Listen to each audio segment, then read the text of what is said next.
C'est le directeur de Poudlard dans Orgueil, Préjugés, Sortilèges. C'est un personnage qui a beaucoup de pression sur les épaules. En fait, c'est un ancien professeur qui a été très apprécié de ses élèves. Et il a été un peu téléporté au poste de directeur sans vraiment le vouloir. Donc il gère comme il peut. Il était assez apprécié en tant que professeur. En tant que directeur, il est un peu moins. Parce qu'il est assez ouvert.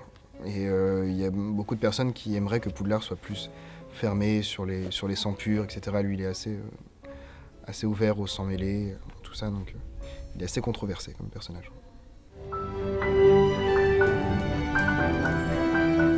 J'ai regardé les films Orgueil et Préjugés pour avoir une idée un peu de vraiment du... Bon, sachant que mon personnage n'intervient pas dedans, c'était vraiment pour avoir une idée plus globale du projet. L'univers d'Harry Potter, j'ai toujours baigné dedans, en fait. Je le connais depuis... J'ai lu le premier livre quand j'avais 10 ans. Donc j'ai vraiment grandi avec le personnage. J'ai toujours eu l'âge qu'avaient les personnages principaux à peu près, donc j'ai vraiment grandi avec eux. Je me souviens qu'avec toute ma famille, on attendait la livraison, comment on précommandait les livres, et quand ils arrivaient, tout le monde les lisait chacun son tour. C'était un peu, la fureur chez nous par rapport à Harry Potter. Je côtoie beaucoup Alice et Teddy, qui sont scénaristes et réalisateurs et co-réalisateurs. J'ai demandé plein de questions et j'ai eu besoin qu'ils m'inventent un peu un background sur le personnage. Comme je l'ai dit, il est pas forcément bien à sa place, mais il est quand même assez sûr de lui.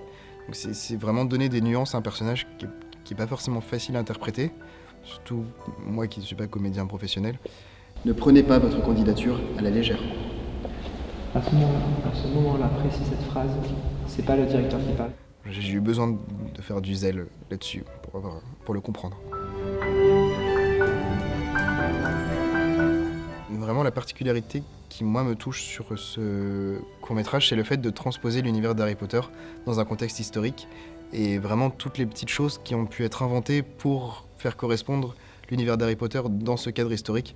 Par exemple, les cours de magie domestique pour les sorcières, donc apprendre à utiliser la magie pour faire la vaisselle, faire le ménage, pour coudre, et les cours de chasse aux créatures magiques pour les sorciers. C'est intéressant et c'est une particularité, le fait d'inscrire l'univers d'Harry Potter dans l'époque historique d'Orgueil et Préjugés.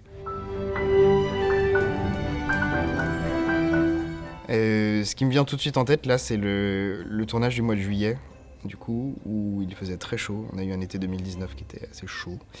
Donc mon personnage, le directeur, en veste, plus chemise, plus cravate, plus manteau, avec le kilt et les longues chaussettes en laine.